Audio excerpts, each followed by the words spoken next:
Hello,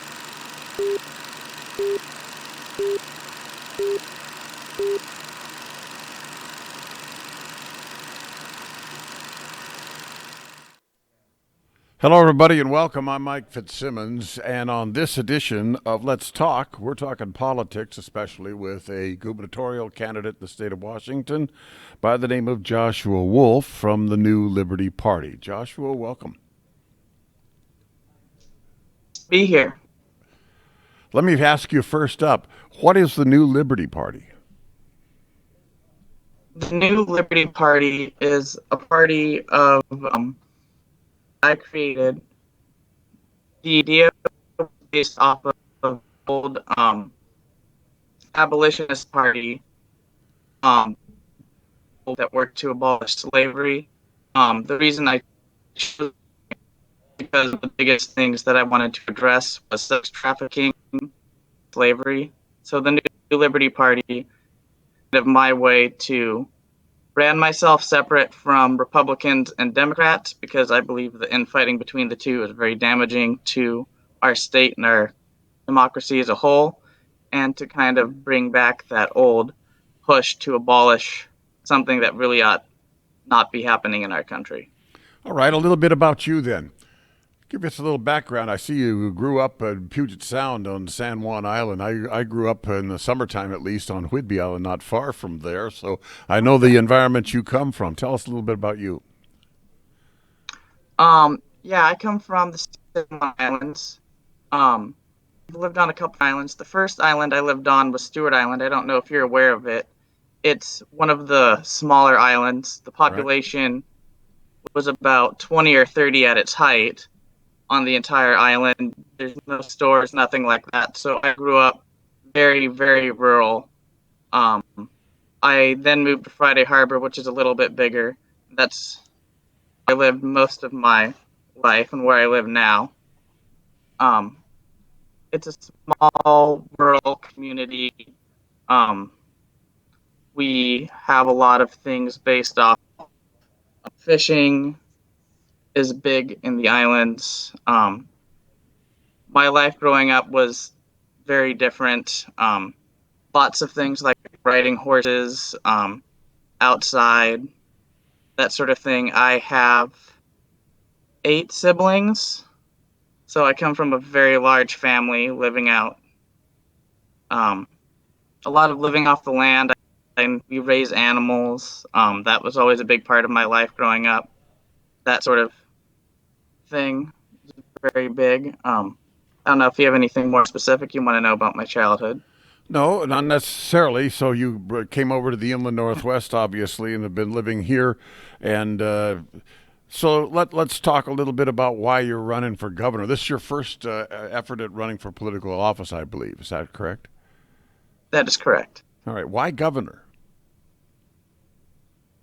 Um, it was the only way to make a real impact. On the way things were going on scale that I wanted to see things done, it was, I don't know, I see a lot of things going wrong in Olympia, and I don't think that if I was to say to be a representative or something, I'd be able to make the same change and to promote the same direction.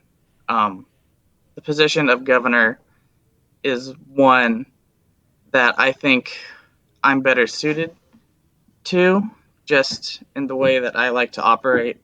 I'm very much a lead from the front sort of person. I want to be out in the action, doing things in the community. I think governor gives more flexibility with that. Um, What Running for kinds of governor as the leadership first uh, experiences do you have? Explain that a little bit. leadership experience comes from lots of volunteer things.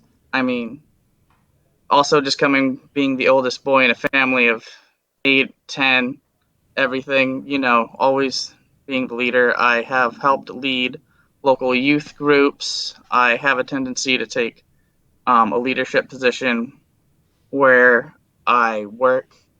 Um, I don't think I've ever held any official leadership positions outside of community projects. Um, One of the things that you state in your information is that you're interested in trying to win over some unity as far as governance is concerned in Washington State. And as you know, there's a lot of polarity between Republicans and Democrats. There's an awful lot of division and divisiveness that's going on in the state. So, how do you go about trying to bring people together to solve problems? I'd say that's actually the biggest thing I want to do. Um, and it's probably the most I have planned around. Bringing that in, first of all, just being an independent, non affiliated governor means that I'm not uh, one side or the other Democrats. So I have to work with both parties, and both parties don't automatically get what they want. So that's one way I promote unity. The other way is just focusing on the bipartisan issues. We have a lot of partisan things in Washington and in this country that are very polarizing for people. And I just want to focus on the things that kind of get pushed to the side, things that we can all agree on, and to build up that sense of unity by getting the things that we can work together on done. And once we build that groundwork, once we build that trust of getting the bipartisan issues taken care of, then we can go move to the partisan issues. And we have this mutual respect now, and we have worked together. So, if we start on the things that there is common ground established already, what would those things be? I'd say one of them is education reform, um, foster care reform are two big bipartisan issues I think that everyone wants to see. I'd say to some extent police reform, though due to recent events that has become very polarizing. But there are things that we can all agree on with that that need to change. I don't think we should defund the police by any means, but I definitely want to see change there. Um, our education system is a mess. I believe we can work together on that. I think environment issues that create jobs. One of my big things is I want to create spawning channels and to work to revitalize our marine environment, but in a way that creates new jobs. Taking that environmental piece that often is very liberal, but then taking that job piece that is often very conservative and meshing them together and just showing people that you don't have to choose one or the other. We are dealing, of course, with this COVID-19, the coronavirus, and the state of Washington was one of the hotbeds at one point of the entire virus process. It's now sort of in the middle as far as the impact that is occurring inside the Evergreen state. But one thing that has come under a considerable amount of shall we say, criticism is the way in which the current governor, Jay Inslee, has handled this process. Some folks say, for example, that his policies have resulted in a cure that's probably worse than the virus itself. How would you do something, whatever it would be, different from what you're seeing done now? The biggest change to my response probably would have been how things started out. Um, there's definitely I would have encouraged working from home as much as possible, but I wouldn't have closed down things like construction work or that sort of thing where you're distanced enough from someone. Another thing is this mandatory mask law that's coming out. I'm not against having mandatory masks, but I think the punishments for violating that are far, far too strict. I think at most there should be like a $20 fine for not wearing a mask instead of having possible prison time. I've likely released more nonviolent offenders from prison beforehand. Prisons are a huge hotbed for the virus, and after the virus takes hold in these prisons, it spreads to the local community and spreads outward. I think Inslee did not handle that effect very. I think that he also didn't handle the difference between how it happens in rural areas and between urban areas and how it's spread. He didn't take that into account. I would have definitely had much different policies for how you handle things in a small rural town rather than the large urban centers where the virus spreads more quickly and had more protection for small towns. I know my own small town had a problem early on where lots of people from the city came to buy foods and stock it in summer homes, food and other supplies in our town, despite the fact that we never had any virus problems. We still had those economic and those supply shortages, and I would have worked more to those sort of issues weren't affecting our rural communities. I think that they kind of got the short end of the stick. Likely, this virus situation is still going to exist after the first of the year. And of course, the election will take place in November. And assuming that you are elected governor of the state, how are you going to balance the economic concerns that so many businesses, especially small businesses, have, with the health concerns, of course, that the health community is warning against? Because we could wind up either dying of the virus or dying on the vine economically. What would you do? I think that the thing here is balance. And that's a hard thing to balance. As governor, I'll definitely have access to more information. But just off of what I know about the virus now, I will continue to encourage people that can work from home to do so and to put places in step to make that easier. But we also need to keep those businesses, especially small businesses, open. So I think things like shields and masks and hand sanitizer are great. And I would work to make it so that hand sanitizer is more readily at businesses. So, like when you go into a grocery store, there's hand sanitizer there. So, current system is pretty good, though it could use some tweaks. It's a hard call to call between are we getting people sick or are we letting the economy collapse? And I think we have to walk a very thin line. Well, you have the And I would hospitality do everything industry, I for can. example, restaurants, hotel industry, and that sort of thing, the bars and all.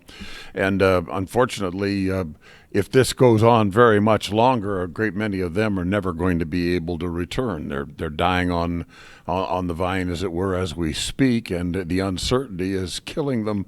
Even the ones that are better healed than the ones that are, virtually on the ropes right at the present time. How do you balance this process? Because it seems as though it's either one or the other right now. I'd say that small businesses are very important to me. So I think I would definitely lax restrictions on businesses because we can't afford to lose those businesses. If it takes a heavy loss, they can recuperate it. They can afford to take that loss, but these smaller businesses can't. So I would definitely put different restrictions on small businesses. The thing about this industry is restaurants are easier to take care of. We can have social distancing. They'll have prices a little bit, but I know at least on take has been a huge thing for businesses and help keeping it alive, just helping support companies and making these slight transitions. Um, there are other businesses though, like say the cinema, for instance, that honestly won't be able to recover. They were taking huge losses before the virus and on the way out, and the virus has definitely dealt a death blow to a lot of businesses like that were already suffering from the changes in the economy. And I there's just some businesses that you can't save, and that's a sad truth. Um, but I would definitely focus on saving small businesses and giving them less restrictions because can't afford to pay. Once this passes, and it will one day, we don't know when that will be, but obviously once this passes, there will have been significant casualties as far as business is concerned, and the impact on the economy of the state of Washington will be quite severe, I think. Then the question becomes, how do we rebuild? And were you elected governor, that would happen on your watch. How do we rebuild after one of these things? I think that despite the losses, it actually gives us a great opportunity to rebuild and to rework our systems. There are a number of that I want to do in the mental health industry that will create more jobs. And like I said, I want to vitalize our fishing industry. So there's a lot of areas that I think we can focus on creative new businesses. I also think that we need to focus and find ways to support people in creating new businesses because, I mean, we're going to lose a lot of small businesses. We're going to lose a lot of people's livelihood, and we need to have ways to help support them into bringing these things back up. Otherwise, we're going to have companies like Amazon and Walmart, Safeway buying up and taking the place of this.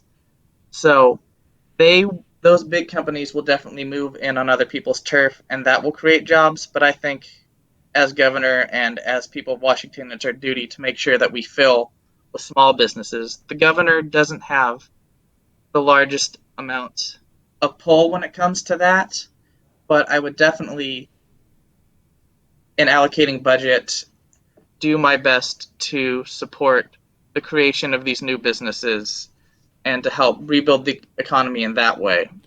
Though Obviously, it's as going to be a all this long and arduous settles out, process. Joshua, in the end, the other part of the picture is that the revenues that have come from the solid economy that existed prior to COVID-19 will not be coming in the future. There's going to have to be some kind of a reassessment of how the state pays its own bills, which means obviously we get into the taxation issue. Washington's citizens have long been against the idea of an income tax, but you know that the income tax is going to be suggested, particularly by the Democrats who have wanted it now for decades. And the question is, what do we do to try to rebuild the economy at a time when it is weak and the government needs money? What would your advice be there? Well, I will definitely never support an income tax for Washington state. I think that would be a huge detriment to our creating of new businesses and to restarting our economy. I think our state government thing and having less revenue is a good excuse to help slim down and to make our systems more efficient, rewarding bureaus and parts of the government that can do their job with less money and supporting that and making budget cuts to the government. I believe that's the solution, not adding these extra taxes and this extra tax burden to our people when they're struggling to rebuild their economies when they've lost so much because of this virus. I definitely don't think that's the solution. Do you favor education opening up the doors of the K through 12 schools and going back to school in the fall, even with the conditions we're dealing with now? That's that's a hard question. And right now, I think I have to say I think class sizes are too much and kids are too close together. That going to physically to school right now is not the step that we need to take. So I would focus a lot of effort on online schooling. I would also take the opportunity because I want to revamp our schooling system so much to take this kind of time of to ramp up those changes and to implement them so that when they go back into school, that these new changes are in place. Because I think it's a nice natural way to progress that. But right now, just with everything, I think it would spread the virus too quickly. As we all know, schools are already a hotbed for things like the little viruses like that. We've seen an awful lot of unrest in the streets in the last several weeks, and some of it has occurred in our largest city in Washington, the city of Seattle, and elsewhere for that matter. And there's a lot of talk about law and order versus such things as riots and Antifa and that sort of thing. Where do you stand on that issue? I stand somewhere in the middle. I definitely don't support riots and that sort of thing. My solution as governor would be I would be on there where these are and I would participate in a strong way to keep violence from happening. Um, I also dislike the fact that our police are so militarized. So I plan to transition a lot of those kind of riot to the National Guard. Calling in the National Guard is a political move that kind of that makes it so that these harsher put downs are to cost to our politicians. I think that's important. Um, I support the idea that the Black community wants more equity in Seattle, that they feel that they have been repressed in certain ways, and I want to work with address those problems. But I'm not condone violence. I wouldn't rate that violence. I would definitely work with communities myself and go out on the streets and be there. I've been to a few of these protests because I wanted to see what it was like. I wanted to be on the ground and understand. And I think I have a good understanding of what they want and what they need. Do you favor Recently defunding give or as a governor otherwise using support this. funds that are currently allocated for policing services to other areas of the government's services to the public? Can you repeat that question? Yeah. Do you favor defunding the police or otherwise taking portions of their budget and allocating it to other functions that are involved in government service to the public?